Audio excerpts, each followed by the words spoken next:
Good morning students. RS maths classes में आपका स्वागत है। आज हम इस वीडियो में देखेंगे एक्सरसाइज 5.2 का third question, fourth question, fifth question और सिक्स्थ क्वेश्चन। तो सबसे पहले हम देखते हैं थर्ड क्वेश्चन। थर्ड क्वेश्चन क्या दिया है इसने, यदि समांतर श्रेणी का छठा पद तथा 17वां पद क्रमशः 19 और 41 है तो हमें इसका 40वां पद ज्ञात करना है।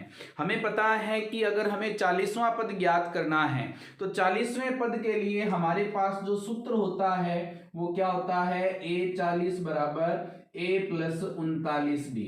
इसका मतलब अगर हमें 40वां पद ज्ञात करना है तो हमें a का मान और d का मान, ये दोनों मान पहले चाहिए होंगे, ये हमें निकालने पड़ेंगे क्योंकि इस क्वेश्चन में इसने दिए नहीं हैं। तो पहले हम a और d के मान ज्ञात करेंगे। a और d के मान ज्ञात करने के लिए इसने कहा है कि समांतर श्रेणी का जो छठा पद है वो क्या है, वो है हमारे पास 19 और 17वां पद क्या है, वो है हमारे पास 41। तो पहले हम जो छठा पद दिया है उसको लिखेंगे। एपी का छठा पद हमारे पास है जिसको हम लिखते हैं A6 से, ये हमारे पास दिया हुआ है इसने 19। अब यहां से छठे पद के लिए हमारे पास उत्तर क्या बनता है, a प्लस 5d, इसका मान है 19, ये बन गई हमारे पास इक्वेशन नंबर फर्स्ट। उसके बाद में सेकंड हमें दिया है कि AP का हमारे पास 17वां जो पद है वो 17वां पद है हमारे पास जिसको हम A17 से लिखते हैं, इसका मान है हमारे पास 41। A17 का सूत्र क्या बनेगा, a प्लस 16d और ये 41 के बराबर है, ये बन गई समीकरण नंबर 2। अब हमें a और d में दो समीकरणें प्राप्त हो गई हैं। इन दोनों समीकरणों से हम पहले a और d के मान ज्ञात करेंगे। इसके लिए हमने 9th में सीखा था दो समीकरणें जब हों दो चरों में तो हम उनको कैसे हल करते हैं। समीकरण हमारे पास है एक, उसमें से हम समीकरण 2 को घटा देंगे और ये जब घटाएंगे तो क्या बनेगा, a प्लस 5d बराबर 19।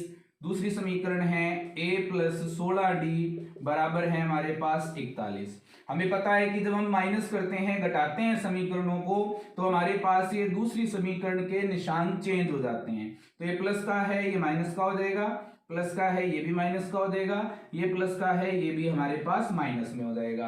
अब यहां से हमारे पास a प्लस का है a माइनस का है, ये कैंसिल हो गया। प्लस के 5d है हमारे पास, माइनस के हैं 16d, तो घटाओ हो जाएगा, बच जाएंगे हमारे पास 11d। बराबर में 19 में से हमें 41 घटाने हैं तो घटाएंगे तो हमारे पास ये बचेंगे माइनस के 22। अब माइनस 11 इधर गुणा में है, इधर आकर हो जाएगा भाग में, तो d का मान कितना आ जाएगा हमारे पास, d का मान हमारे पास आ जाएगा माइनस 22 बटा में माइनस के 11। माइनस से माइनस कट गया, d का मान कितना है हमारे पास 2। d का मान 2 आ गया है। अब हमें चाहिए a का मान। a का मान निकालने के लिए d का मान हम समीकरण 1 या 2 किसी में भी रखेंगे और a का मान निकाल लेंगे। मैं रख रहा हूं समीकरण नंबर 1 में, तो समीकरण 1 में d का मान रखने पर, तो d का मान रखेंगे, क्या बनेगा हमारे पास, ये हमारे पास बन जाएगा a प्लस 5 गुणा में d का मान कितना है 2 बराबर में है हमारे पास 19। 5 गुना 2 कितने हो जाएंगे, 5 गुना 2 हो जाएंगे 10 बराबर में 19। 10 प्लस का उधर जाकर हो जाएगा हमारे पास माइनस का, a बराबर हो जाएगा 19 माइनस 10, a का मान हमारे पास आ गया 9। तो d का मान कितना है, d का मान है हमारे पास 2, a का मान कितना है 9। अब इसके आधार पर हम 40वां पद ज्ञात कर लेंगे। तो AP का 40वां पद जिसको हम किससे लिखते हैं, a40 से, इसका सूत्र क्या बनेगा, a प्लस 39d। a का मान कितना है, a का मान है 9 प्लस 39 गुना में d का मान कितना है, d का मान है 2, तो ये बन जाएंगे 9 प्लस 39 को 2 से गुना करेंगे 78, 78 और 9 हो जाएंगे हमारे पास 87। तो AP का हमारे पास 40वां पद क्या आ गया 87, ये हमारे पास इसका आंसर है। अब हम इसका नेक्स्ट पार्ट करेंगे, नेक्स्ट क्वेश्चन करेंगे। तो नेक्स्ट क्वेश्चन हमें दिया है इसने कि हमारे पास एपी के तीसरे और नौवें पद हमारे पास हैं 4 और -8। इसका हमें ये बताना है कि शून्य जो है वो कौन सा पद है, यानी कि शून्य कितने नंबर पर है वो हमें ज्ञात करना है। और नंबर ज्ञात करने के लिए हमें an का सूत्र लगाना पड़ेगा, और an का सूत्र लगाने के लिए हमें a और d का मान चाहिए होगा। तो a और d के मान ज्ञात करने के लिए हमारे पास जो दो मान दिए हैं, इन दो मानों से हम a और d के मान ज्ञात करेंगे।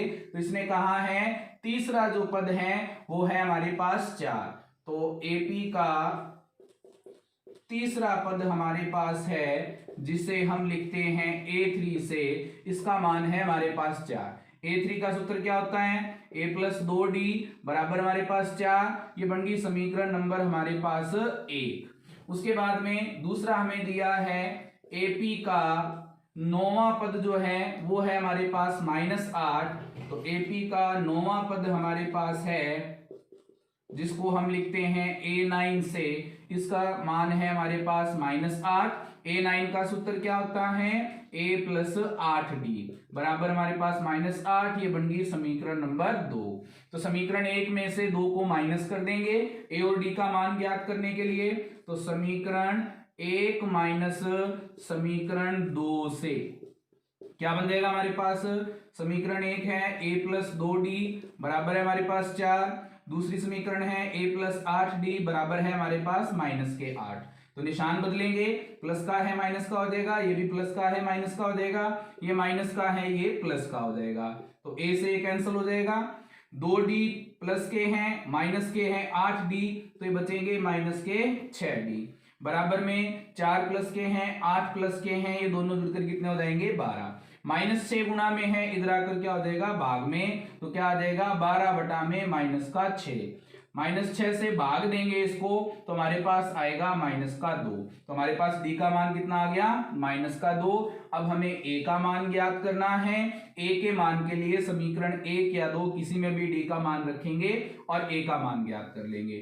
समीकरण 1 में मैं मान रख रहा हूं, समीकरण 1 में d का मान रखने पर क्या बनेगा, d का मान रखेंगे तो a + 2 गुणा में d का मान कितना है, d का मान है हमारे पास -2। अब यहाँ पे गुणा और माइनस दोनों इकट्ठे आ रहे हैं, दो निशान एक साथ नहीं आ सकते, इसलिए इसको ब्रैकेट में लिख देंगे। बराबर में हमारे पास है 4। अब यहां से a प्लस के 2 को -2 से गुणा करेंगे, कितने हो जाएंगे -4 बराबर में है 4। माइनस का 4 दूसरी साइड जाएगा, ये हो जाएगा प्लस का, तो कितने हो जाएंगे 4 + 4। तो a का मान हमारे पास कितना आ गया 8। a का मान है हमारे पास 8, d का मान है हमारे पास -2।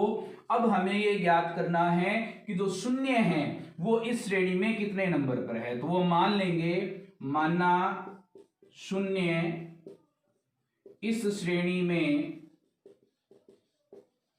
nवां पद है, nवां पद है तो an को हम लिख देंगे किससे, 0 से। an का सूत्र क्या होता है हमारे पास, an का सूत्र होता है a + n - 1 गुणा में d बराबर हमारे पास क्या हो जाएगा 0। a का मान कितना है, a का मान है हमारे पास 8 प्लस n का मान हमें ज्ञात करना है -1 गुणा में d का मान है हमारे पास -2 बराबर में है हमारे पास 0। प्लस का 8 इधर उधर जाकर क्या हो जाएगा माइनस का, ये बन जाएगा n - 1 गुणा में -2 बराबर आ जाएंगे -8। -2 गुणा में है, इधर आकर क्या हो जाएगा भाग में, तो क्या आ जाएगा n - 1 बराबर -8 बटा में आ जाएगा -2, माइनस से माइनस कट जाएगा तो हमारे पास 8 बटा 2 कितना बन जाएगा 4। माइनस का 1 दूसरी साइड जाएगा, ये क्या हो जाएगा प्लस का, तो 4 + 1 कितने हो गए 5। तो इसका मतलब क्या है, इसका मतलब ये है कि इस श्रेणी में जो इसने पद दिए हैं, जिस श्रेणी के, इस श्रेणी में जो शून्य है वो 5वां पद है। तो ये हमारा चौथा क्वेश्चन हो गया है। अब हम नेक्स्ट क्वेश्चन करेंगे। तो मैं नेक्स्ट क्वेश्चन क्या दिया है, पांचवा क्वेश्चन दिया है किसी एपी का तीसरा पद है हमारे पास 16, और सातवां पद जो है वो पांचवें पद से 12 अधिक है, तो हमें इसके लिए समांतर श्रेणी ज्ञात करनी है। तो समांतर श्रेणी ज्ञात करने के लिए हमने व्यापक रूप पढ़ा था। व्यापक रूप क्या होता है? ए प्लस डी, ए प्लस 2d, ए प्लस 3d। तो हमें किसका मान चाहिए होगा? ए और डी का मान चाहिए होगा। तो पहले हम ए और डी का मान निकालेंगे जो इसने कंडीशंस दी हैं इससे। तो पहले हमें दिया है इसका तीसरा पद है 16, तो एपी का तीसरा पद हमारे पास है जिसको हम A3 से लिखते हैं, इसका मान है 16। A3 का सूत्र क्या होता है? A प्लस 2d बराबर हमारे पास है 16। ये बन गई समीकरण नंबर 1। उसके बाद में हमें कहा है कि सातवां पद पांचवें पद से 12 अधिक है। इसका मतलब अगर हम सातवें पद में से पांचवां पद माइनस कर दें तो हमारे पास कितना बचना चाहिए? 12 बचना चाहिए। तो हम इसमें से सातवें पद में से पांचवां पद माइनस करेंगे, तो सातवां पद माइनस पांचवां पद, ये आना चाहिए हमारे पास 12। सातवें पद को किससे लिखेंगे? A7 से, और पांचवें पद को किससे लिखेंगे? A5 से। इसका मान कितना होगा? 12। A7 का सूत्र क्या होता है? A प्लस 6d, और हमारे पास A5 का सूत्र क्या होता है? A प्लस 4d बराबर हमारे पास है 12। माइनस के कारण इसके दोनों निशान बदल जाएंगे। A प्लस 6d है, माइनस का A हो जाएगा, प्लस का 4d है वो क्या हो जाएगा? माइनस का। बराबर में हमारे पास 12। A से A कट जाएगा हमारे पास, 6d में से 4d घटेंगे, ये बच जाएंगे 2d। बराबर में हमारे पास है 12। यहां से हमारे पास d का मान जो है वो कितना आएगा? 2 गुना में है, भाग में चला जाएगा, तो d का मान हमारे पास कितना आ गया? 6। तो d का मान है हमारे पास 6। अब हमें क्या चाहिए? a का मान। a के मान के लिए हम क्या करेंगे? ये d का मान समीकरण 1 में रख देंगे। तो हमारे पास समीकरण 1 में d का मान रखने पर क्या बनेगा? समीकरण 1 क्या है? a प्लस 2 गुना में d का मान है 6, बराबर में हमारे पास है 16। 2 को 6 से गुना करेंगे, हो जाएंगे हमारे पास 12 बराबर 16। 12 प्लस के उधर जाएंगे माइनस के, तो 16 माइनस 12 कितने बचेंगे? a बराबर हमारे पास बच जाएगा 4। तो a का मान है 4 और d का मान हमारे पास है 6। तो हमारे पास समांतर श्रेणी क्या बन जाएगी? समांतर श्रेणी का हमारे पास व्यापक रूप क्या होता है? a plus D, a plus 2d, a plus 3d dash dash dash इसी तरह से होती है। अब इसमें a और d का मान रखेंगे। a का मान कितना है हमारे पास? 4। a का मान है 4 प्लस d का मान है हमारे पास 6। a का मान है 4 प्लस 2 गुना में d का मान है 6। a का मान 4 प्लस 3 गुना में d का मान है हमारे पास 6। और ये डैश डैश डैश इसी तरह से आगे चलता रहेगा। 4 वैसे का वैसा ही, 4 और 6 जुड़ेंगे हो जाएंगे 10। 2 को 6 से गुना करेंगे 12। 12 और 4 कितने हो जाएंगे? 16। इधर 3 को 6 से गुना करेंगे 18। 18 और 4 कितने हो जाएंगे? 22। तो हमारे पास श्रेणी क्या बन गई? समांतर श्रेणी क्या आ गई हमारे पास? 4, 10, 16, 22 डैश डैश डैश। ये हमारे पास इस क्वेश्चन के लिए एपी है। तो अब हम इसका नेक्स्ट क्वेश्चन करेंगे। तो नेक्स्ट क्वेश्चन हमें दिया है कि हमारे पास 3 अंकों की कितनी संख्याएं 7 से विभाज्य हैं। तो हमें ये देखना है कि 3 अंकों की संख्याएं जो हैं वो पहले शुरू कहां से होती हैं और खत्म कहां पे होती हैं। तो हमें पता है 3 अंकों की जो संख्याएं हैं वो शुरू होती हैं 100 से, और ये जो खत्म होती हैं वो होती हैं 999 पर। तो हमें ये देखना है कि इन संख्याओं के बीच में जो 7 से विभाज्य संख्याएं हैं वो कितनी हैं। तो इसके लिए संख्याएं ज्ञात करने के लिए हमें पहले इसके लिए समांतर श्रेणी बनानी पड़ेगी, ताकि हम ये पता लगा सकें कि इनके बीच में कितनी संख्याएं हैं जो 7 से विभाज्य हैं। तो हम देखेंगे कि 100 के बाद या 100 पे 7 का भाग जाता है कि नहीं जाता। पहले तो 100 पर 7 का भाग नहीं जाएगा, उसके बाद में हम 101 पर 7 का भाग करके देखेंगे, वो भी नहीं जाएगा। 102 पर करेंगे, 103 पर, 104 तक 7 का भाग नहीं जाएगा। पहली संख्या जो है जिसमें 7 का भाग जाता है वो संख्या है 105। तो पहली संख्या क्या आ जाएगी जो 3 अंकों वाली है और 7 से भाज्य है, वो है हमारे पास 105। उसके बाद में दूसरी संख्या क्या होगी? 112। तीसरी क्या होगी? 119। Dash dash dash. अब हमें लास्ट संख्या देखनी है कि लास्ट संख्या कौन सी है जो 7 से भाज्य होती है।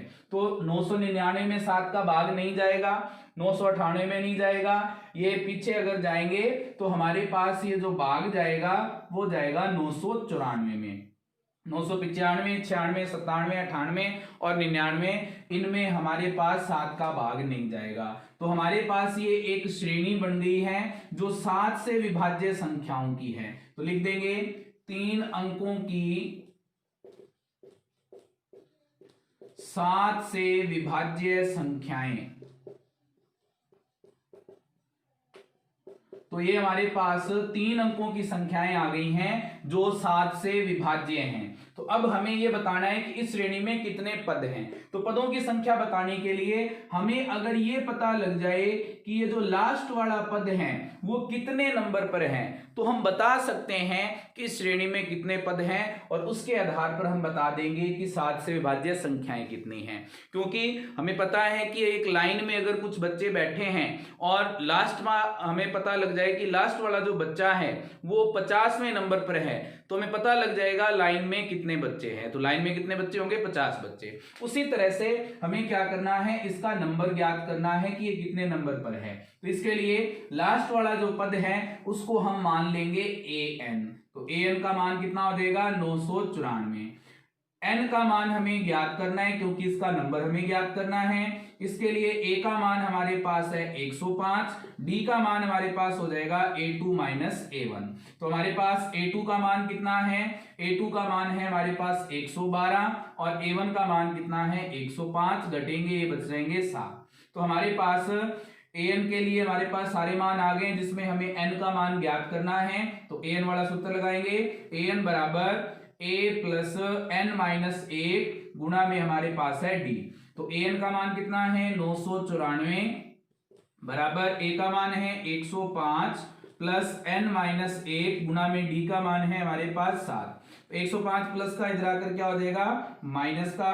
तो 994 माइनस 105 बराबर हमारे पास बच गया n माइनस 1 गुणा में 7। यहां से 994 में से 105 घटेंगे, ये बच जाएंगे 14 में से 5 घटेंगे 9, यहां से बचेंगे 8, 8 में से 0 घटेंगे 8, 9 में से 1 घटेंगे 8। तो हमारे पास आ गए 889।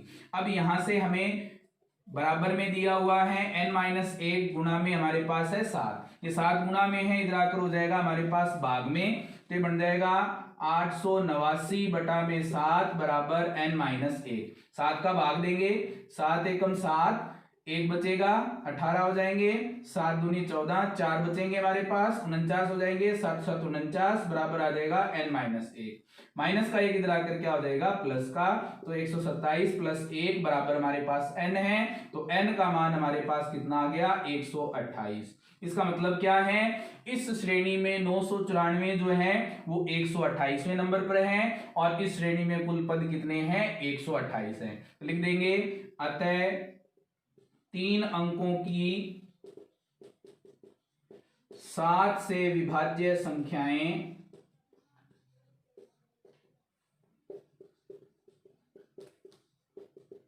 128 हैं।